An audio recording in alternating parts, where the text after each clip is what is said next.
Bom dia.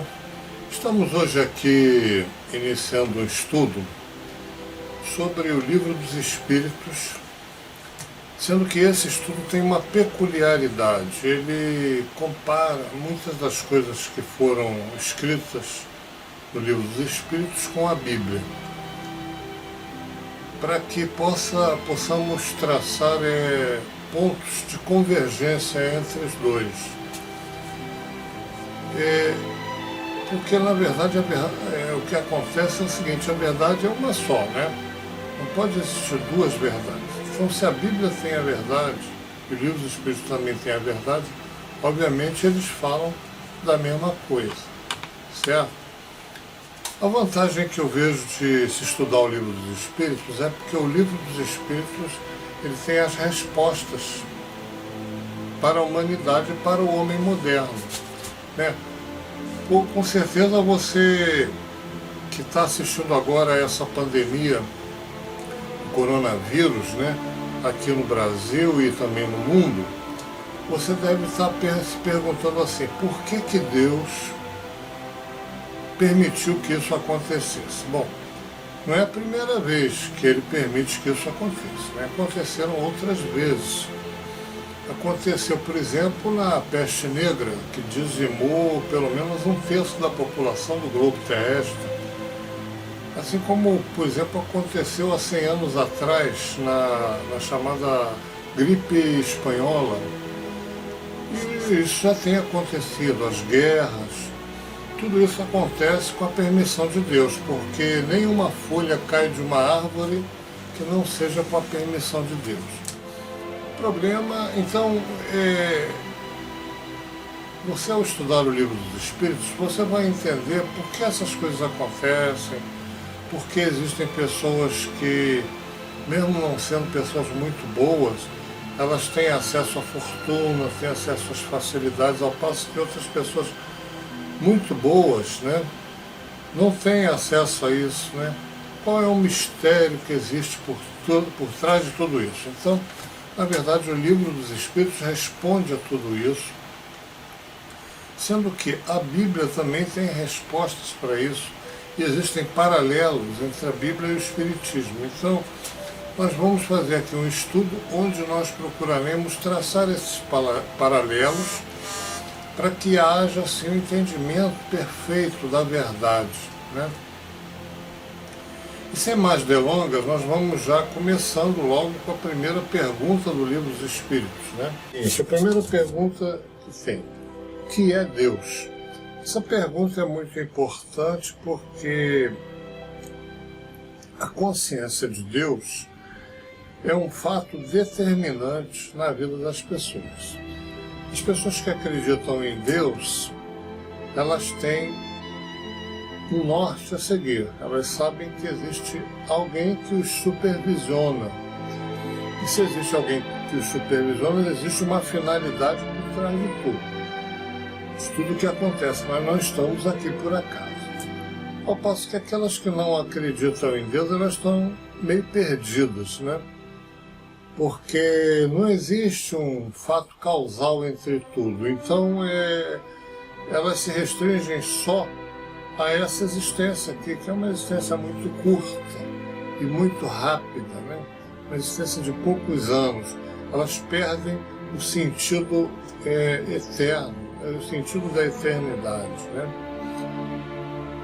Agora, eu vejo o seguinte: com a ciência que existe hoje, não acreditar em Deus é um pouco de falta de inteligência ou de falta de informação. Porque é óbvio e evidente que existe uma inteligência suprema que coordena todas as coisas, né? E eu digo isso porque se não existisse essa inteligência, a vida no planeta Terra seria impossível, né? Nós vamos ver, por exemplo, que a Terra ela está numa região do espaço, né, na periferia de uma galáxia, em que, se ela estivesse um pouco mais longe ou um pouco mais perto do astro do nosso sistema solar, que é o Sol, ou ela seria muito mais fria ou muito mais quente. E a vida aqui seria impossível nos dois casos, né? Veja, por exemplo, que a diferença que nós temos aqui na Terra entre o inverno e o verão, ela decorre da distância que existe entre a inclinação da Terra ser para um lado ou para o outro, porque a Terra, o eixo da Terra é inclinado. Então, quando esse eixo inclina de tal forma que uma parte da Terra ela fica mais próxima do Sol, nós temos o verão. E o verão fica bem quente em certas regiões. Eu, por exemplo, eu moro aqui no Rio de Janeiro, a temperatura aqui no verão chega às vezes a 40, já chegou a 45 graus. É uma temperatura muito alta, né? Que muita gente não suportaria. Pessoas que estariam acostumadas a viver em regiões muito frias, no verão carioca aqui, provavelmente a saúde dessas pessoas iria sucumbir. É preciso estar preparado para uma temperatura tão alta. Ao passo que bastou que a Terra se inclinasse, né, a distância da inclinação da Terra se inclinasse novamente para ficar mais longe do Sol, a região da Terra que fica mais longe do Sol fica no inverno, e aí nós chegamos às vezes a temperaturas que são quase catastróficas, nevásticas, incríveis, né? Isso não acontece aqui no Rio de Janeiro, porque o Rio de Janeiro é uma região tropical que fica próxima ao Equador. Então, aqui não acontece isso. Mas nas regiões que estão mais distantes do Equador, obviamente mais distantes do Sol também, essas regiões chegam a temperaturas que são quase que mortais para o ser humano. Então, isso revela o seguinte, que a diferença da inclinação da Terra já representa uma distância suficiente para que nós tenhamos temperaturas muito altas ou muito frias. Então, imagine você, se a Terra fosse um pouquinho mais perto do Sol ou um pouquinho mais distante, nós teríamos temperaturas ou muito frias ou muito quentes.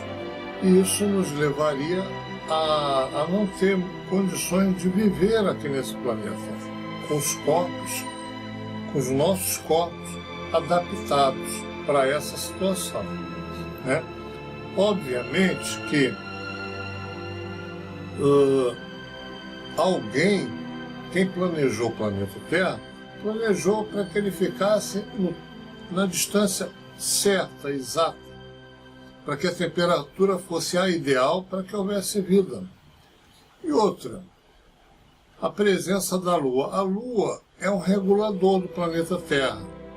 Se não existisse a Lua, provavelmente a Terra, as marés varreriam o pico do Himalaia. Eu estou dizendo, já vi estudos sobre isso. Então, isso também não permitiria a vida na Terra do jeito que existe hoje, a evolução do ser humano do jeito que existe hoje. Por exemplo, outro fator muito relevante. Existe aqui no nosso sistema solar alguns planetas como Júpiter. O Júpiter ele tem uma atração sobre corpos que adentram o sistema solar. Então, se algum corpo celeste adentra o sistema solar, como os meteoritos, ele é atraído para Júpiter, porque Júpiter tem uma massa muito grande. Então, de acordo com a lei física de que massa atrai a massa, Júpiter vai atrair para si todos os asteroides que adentram o sistema solar devido a massa dele ser muito grande. A massa de Júpiter ela é mais de 1000 vezes o tamanho do planeta Terra. Então, todos os corpos que adentram o sistema solar, os meteoros, são atraídos para Júpiter. Isso protege a Terra de ser bombardeada por meteoritos e dessa forma evita-se que nós tenhamos aqui uma hecatombe a cada 200 anos, por exemplo, ou a cada 100 anos. E uma hecatombe tão violenta, tão mortal, como aquela que exterminou os dinossauros, segundo estudos aí do passado que dizem que foi pelo choque de um meteorito com a Terra. Obviamente que isso pode falhar em algum momento, né? Então, por isso, nós podemos, ainda no futuro, ter um choque de um meteorito com a Terra. Nada impede, porque os meteoritos eles estão toda hora adentrando o nosso sistema solar, meteoritos, cometas, tudo que é tipo de coisa que vem do espaço adentra o nosso sistema solar. Também nós temos a sorte de estarmos situados numa região da Via Láctea que não tem muito movimento de corpos celestes. Se nós estivéssemos no centro da Via Láctea, também não teríamos muitas facilidades, teríamos a interferência de muitos fenômenos que ocorrem no centro da Via Láctea, que provavelmente iriam perturbar a nossa tranquilidade. Então nós estamos na periferia, que é uma região tranquila, quase não tem movimentação de corpos celestes, né? Por exemplo, a nossa audição, o barulho que a Terra faz girando em torno de si, é um barulho muito alto. E nós não ouvimos esse barulho, porque a nossa audição está numa faixa de audição entre 20 Hz e 20 mil Hz, que impede que nós percebamos esse barulho, né? Nós não conseguimos captar esse barulho. Não temos a sensibilidade suficiente para captar. Por outro lado, também a nossa visão só consegue perceber coisas que estão no espectro da visão, né? Quer dizer, no espectro da luz visível, na faixa entre o infravermelho e o ultravioleta. Se nós pudéssemos perceber mais, nós ficaríamos perturbados, porque nós veríamos muito mais coisas que estão ao nosso redor e que nós não vemos. As cobras, por exemplo, elas conseguem ter a sensibilidade da visão de infravermelhos. Então elas conseguem ver as pegadinhas do rato fugindo dela e conseguem seguir o rato. Onde o rato bota os pezinhos dele, fica ali a marca térmica e a cobra consegue ver isso. Então ela consegue ir até onde o rato está. Entendeu? E alguns animais têm outras sensibilidades. Tem animais que conseguem ver coisas que nós não vemos, como o gato, por exemplo, né? Tem animais que conseguem escutar, cheirar, né? Olfato. Os cães, por exemplo, têm um olfato muito mais apurado que o nosso. E eles talvez não tenham a visão tão boa como nós, mas eles veem outras coisas que nós talvez não consigamos ver. Os gatos principalmente.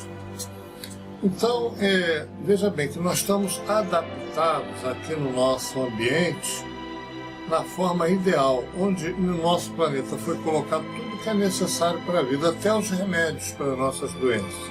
Se nós pegarmos a nossa medicina e as nossas plantas, nós vamos ver que Deus colocou aqui todas as plantas necessárias para que nós nos curemos de vários problemas, de saúde, inclusive.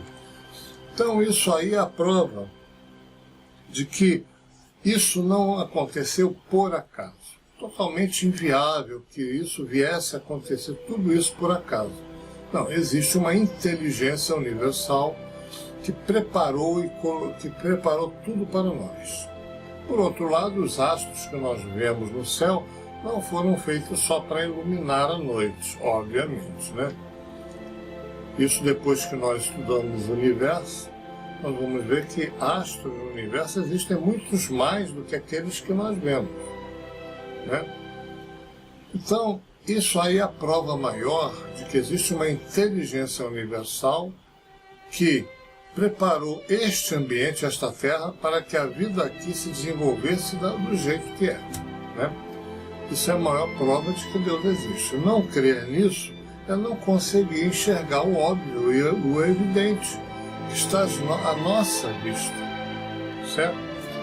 Por um lado, quando Allan Kardec pergunta o que é Deus, a resposta dos Espíritos é o seguinte: Deus é a inteligência suprema, causa primária de todas as coisas. Então tudo que existe é causado por Deus. Ele é a inteligência suprema, então ele preparou a Terra para que nós habitássemos. E ele preparou todo o universo, todo o universo. Ele é a causa primária de todas as coisas, inclusive do universo. Ele está por trás disso. Então a grandeza de Deus é muito grande, porque o universo é muito grande. E outra coisa, ele sabe tudo sobre nós, né? Jesus falava que ele sabe, ele tem contado os fios de cabelo da vossa cabeça. Não só os fios de cabelo. Ele tem contado as células do seu corpo, ele tem contado as bactérias que habitam o seu intestino, que são em número maior do que as células do seu corpo, por incrível que pareça, certo? Deus tem todas as informações. Mas alguns vão de perguntar como que Deus consegue saber de tudo isso e controlar tudo isso ao mesmo tempo. Sim, Deus faz isso pelo seguinte, porque a capacidade... Deus é um espírito, certo? Deus é um espírito. Então, a capacidade que tem a memória espiritual é infinita. É infinita. E no caso da memória divina, a memória de Deus, ela é multiprocessável. Ela multiprocessa tudo ao mesmo tempo. E além disso é infinito. Então ele consegue processar todos os detalhes ao mesmo tempo e traçar uma estratégia para tudo ao mesmo tempo, né? Nós não temos capacidade de entender Deus. A nossa natureza não nos permite isso. Porque nós sabemos que Deus é eterno, além de ser eterno, ele sempre existiu. Eu não consigo entender isso, porque a minha natureza é limitada, assim como a sua. Né? Uma coisa que nunca foi criada, sempre existiu. Mas um dia nós vamos entender. Um dia nós vamos ter uma explicação para isso. Mas está muito longe ainda, muito longe. Então, por enquanto, nós temos que aceitar o que nos é revelado, o que está dentro da nossa capacidade de aceitação. A existência de Deus, isso aí é inevitável. É uma questão de inteligência, certo? Que existe uma inteligência universal, que criou todas as coisas, e principalmente a Terra, isso é inevitável. E futuramente nós vamos também descobrindo outras coisas à medida que nós vamos evoluindo, que a nossa capacidade é aumentar, nossa capacidade de entendimento aumentar. Gostaria de citar também um versículo bíblico. Vamos aqui. Versículo bíblico de João 1, né? O capítulo 1 de João. Ele diz o seguinte: no princípio era o Verbo, e o Verbo estava com Deus, e o Verbo era Deus. Bom, no princípio era o Verbo. Esse princípio aqui provavelmente se refere... Veja bem, eu gostaria de avisar o seguinte: eu não sou uma pessoa que está preparada, dizendo assim, eu estou preparado, eu entendo bem do que eu estou falando, eu estou com capacidade para orientar as pessoas. Não estou. Eu estou aprendendo igual a todo mundo, eu não tenho a menor capacidade de nada. Estou apenas transmitindo alguma coisa que eu estudei, que eu penso que conheço, mas também não conheço perfeitamente, a ponto de dizer que eu sou um mestre sábio que possa vir ensinar isso. Não, eu estou aprendendo com vocês, junto com vocês. Então vocês podem comentar, se acharem que eu falei alguma coisa que eu não devia falar, podem expor aí. Eu vou tratar todo mundo com o maior respeito, certo? Todo mundo com o maior respeito. Até aqueles que me xingarem eu vou tratar com respeito. Mas se por acaso você tem algum conhecimento a acrescentar, alguma coisa a acrescentar, por favor, faça isso. O objetivo aqui é estudo. Nós estamos todos estudando juntos. Eu não sou conhecedor de nada, não tenho preparo para nada. Estou apenas querendo fazer alguma coisa, querendo fazer um estudo, porque é estudando que a gente evolui, que a gente aprende. Então eu vou estudar junto com vocês. Se você conhece mais do que eu, por favor, poste aí o seu comentário. Se você tem dúvida, poste aí, vamos analisar juntos, tentar chegar a uma conclusão juntos, né? Então, veja bem, o princípio era o Verbo, e o Verbo estava com Deus, e o Verbo era Deus. Esse verbo aí está se referindo, obviamente, a Jesus. Jesus estava no princípio com Deus. O Haroldo Dutra Dias, que é um profundo estudioso também da Bíblia, do Espiritismo e da Bíblia, ele costuma dizer que o Cristo, ele é produzido pelo Verbo. Então a palavra de Deus produz o Cristo, para que ele possa fazer aquelas coisas que ele fez, né? Bom, na verdade, o que acontece? Jesus já é um espírito tão evoluído que ele estava com Deus no princípio, né? Estava ele e Deus no princípio. Então, Deus manifestou a sua vontade. Eu quero construir a terra, que haja luz, e houve luz, né? E Jesus foi aquele que fez a obra de Deus, ou seja, que executou. Obviamente que executou também junto com outros espíritos, ele não estava só. Eu vou provar isso, né? Ele executou a obra da criação da terra e de todos os seres que aqui habitam, né? Por que eu digo que Jesus não estava só nesse mistério? Porque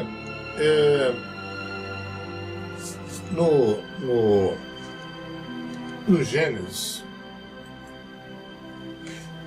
Gênesis, capítulo 1, versículo 26, está escrito assim: quando Jesus resolveu criar o homem, diz assim: e disse Deus, façamos o homem à nossa imagem, conforme a nossa semelhança, e domine sobre os peixes do mar, e sobre as árvores dos céus, e sobre o gado, e sobre toda a terra, e sobre todo o réptil que se move sobre a terra. Veja bem, Deus não falou assim: farei o homem. Se ele dissesse farei o homem, seria ele que estava fazendo. Ele disse façamos. Façamos é no plural, então tinha mais de um, né? No mínimo tinha Jesus. Ele, Jesus.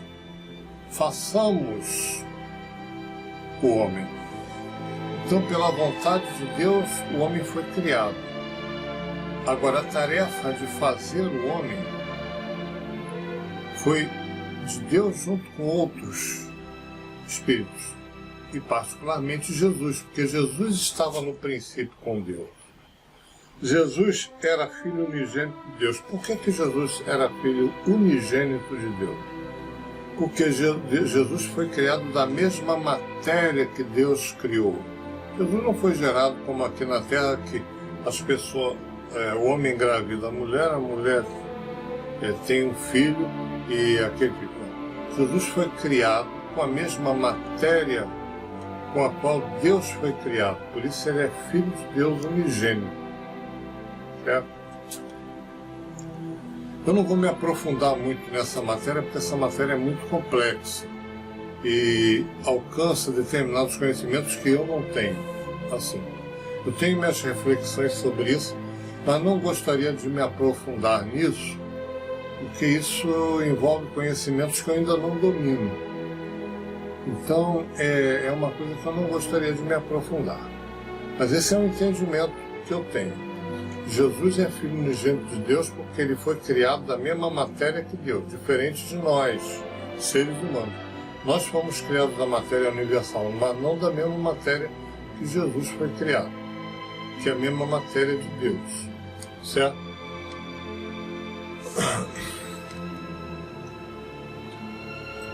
Então, voltando para João, ele diz assim, ele estava no princípio com Deus. Então, no princípio da terra, Jesus estava com Deus, certo? Nele estava a vida, e a vida era a luz dos homens, né? Então, a vida, o que é a vida? A vida, no sentido do Evangelho, é uma coisa muito profunda. Não é essa vida aqui que a gente vive aqui na Terra. Essa vida aqui é uma vida transitória e breve. É uma vida real, uma vida de felicidade, uma vida no mundo espiritual, uma vida espiritual, né? Houve um homem enviado por Deus cujo nome era João. Se ele foi enviado, olha só os conhecimentos embutidos nas entrelinhas. Se ele foi enviado é porque ele já existia, ele não foi criado. Porque as pessoas dizem, alguns evangélicos dizem assim, não, porque todo homem que nasce na terra é criado, né? Então ele passa a existir a partir do momento que nasce. Antes ele não existia. Agora ele diz assim, se Deus enviou João, é porque João já existia, ele foi enviado, né? Enviado. Ele veio para testemunho, para que se testificasse da luz, para que todos crescem por ele. Então ele tinha uma grande capacidade de comunicação, ele tinha uma missão na Terra. A missão era dar testemunho da luz, que não era ele. Na verdade, essa luz era Jesus, a luz que viria à Terra, né?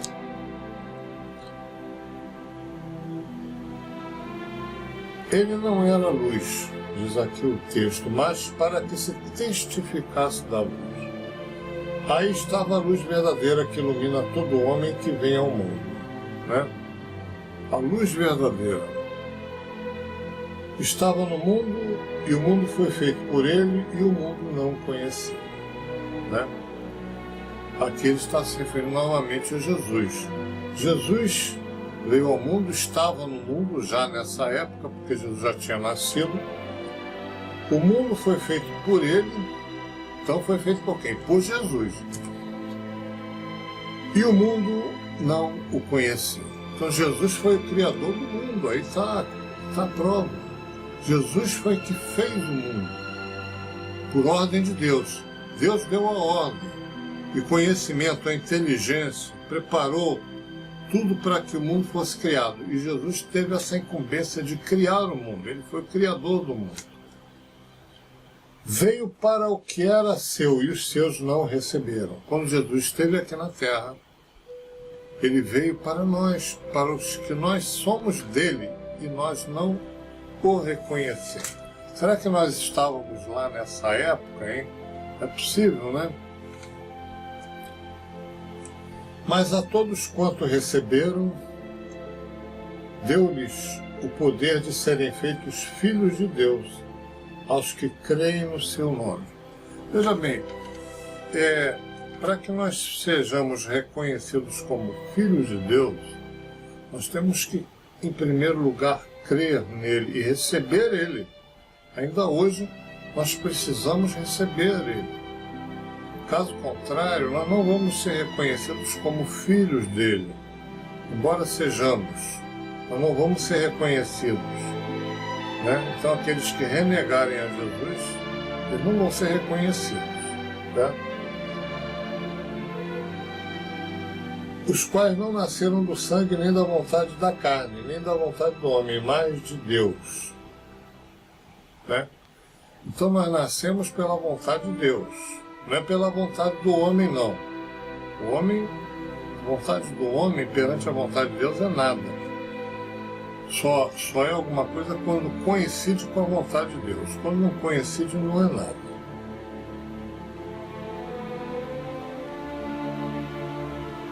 E o Verbo se fez carne e habitou entre nós. E vimos a sua glória como a glória do unigênito do Pai, cheio de graça e de verdade. Na verdade, a glória de Jesus foi uma glória tão grande, que ele é o homem mais comentado de todos aqueles que estão nessa terra. O nome que mais se fala hoje na terra é o nome de Jesus, não tenham dúvida. Além de ter dividido a história entre antes e depois. Isso não foi por acaso. Então o Verbo é a vontade de Deus, a palavra de Deus, que trouxe Jesus. Ele se fez carne entre nós. Isso aí foi um grande favor que ele fez para nós. Um grande favor. E nós vamos estudar mais profundamente esse favor. Ele habitou entre nós e vemos a sua glória como a glória do unigênito do Pai, cheio de graça e de verdade. E todos nós recebemos também da sua plenitude graça por graça. Né? Isso aí foi um grande favor, um grande amor que ele teve por nós. Ele teve um amor tão grande que ele saiu de lá de onde ele estava, veio aqui e nos livrou de um karma pesadíssimo que a humanidade tinha. Porque a lei foi dada por Moisés, a graça e a verdade vieram por Jesus Cristo. Né? Moisés nos deu os primórdios da lei, mas Jesus nos trouxe a lei do perdão, a lei do amor, a graça e a verdade. Certo? Então, esse testemunho, esse estudo foi o primeiro estudo do Livro dos Espíritos, fazendo um paralelo com a Bíblia. Ele vai continuar, certo? Ele vai continuar e nós vamos a cada estudo estudar uma nova pergunta do Livro dos Espíritos e comentar sobre ela, e sempre fazendo paralelos com a Bíblia, ok? Então, por hoje, nós encerramos aqui esse estudo. Vocês podem comentar e podem falar o que quiserem falar. Muito obrigado.